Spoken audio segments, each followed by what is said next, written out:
ಹೆಂಡತಿ ನಡುವೆ ಯಾವುದೇ ರೀತಿಯ ಭಿನ್ನಾಭಿಪ್ರಾಯ ಇರಲ್ಲ. ಆದರೆ ಮೂರನೇ ವ್ಯಕ್ತಿಯಿಂದ ಗಂಡ ಹೆಂಡತಿ ನಡುವೆ ಸಂಬಂಧ ಹಾಳಾಗ್ತಾ ಇದ್ರೆ, ಗಂಡ ಹೆಂಡತಿ ದೂರ ಆಗುವಂಥ ಪರಿಸ್ಥಿತಿ ಬಂದಿದ್ರೆ ಈ ತಂತ್ರವನ್ನು ಮಾಡಿ. ಈ ಒಂದು ತಂತ್ರವನ್ನು ನೀವು ಅಮಾವಾಸ್ಯೆ ದಿನ ಮಾಡಬೇಕು. ಇಲ್ಲ ಅಮಾವಾಸ್ಯೆ ದಿನ ಮಾಡೋಕ್ಕಾಗಲ್ಲ ಅಂದರೆ 4 ಶುಕ್ರವಾರ ಮಾಡಬೇಕು. ಅಮಾವಾಸ್ಯೆ ದಿನ ಮಾಡಿದ್ರೆ ತುಂಬ ಪವರ್ಫುಲ್ ಆಗಿ ಈ ಒಂದು ಪರಿಹಾರ ತಂತ್ರ ನಿಮಗೆ ವರ್ಕ್ ಆಗುತ್ತೆ.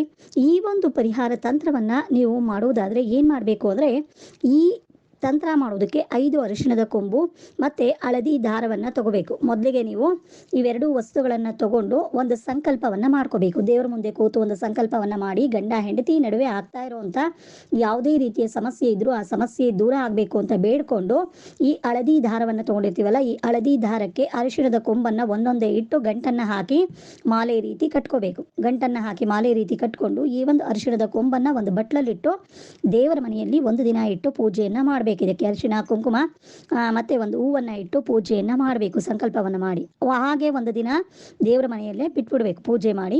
ತದನಂತರ ಮಾರನೇ ಬೆಳಗ್ಗೆ ನೀವು ಈ ಅರಿಶಿಣದ ಕೊಂಬನ್ನು ತಗೊಂಡು ಹೋಗಿ ಅರಳಿ ಮರಕ್ಕೆ ಕಟ್ಟಿ ಅಲ್ಲಿ 9 ಪ್ರದಕ್ಷಿಣೆಯನ್ನು ಹಾಕಿ ಬರಬೇಕು. ಪ್ರದಕ್ಷಿಣೆಯನ್ನು ಹಾಕಬೇಕಾದ್ರೆ ನೀವು ಗಂಡ ಹೆಂಡತಿ ನಡುವೆ ಇರುವಂಥ ಭಿನ್ನಾಭಿಪ್ರಾಯ ದೂರ ಆಗಲಿ ಅಂತ ನೀವು ಬೇಡಿಕೊಂಡು ಪ್ರದಕ್ಷಿಣೆಯನ್ನು ಹಾಕಿ, ಏನೇ ಸಮಸ್ಯೆ ಇದ್ದರೂ ಆ ಸಮಸ್ಯೆ ದೂರ ಆಗಲಿ ಅಂತ ಬೇಡಿಕೊಂಡು ಪ್ರದಕ್ಷಿಣೆಯನ್ನು ಹಾಕಿ ಬರಬೇಕು.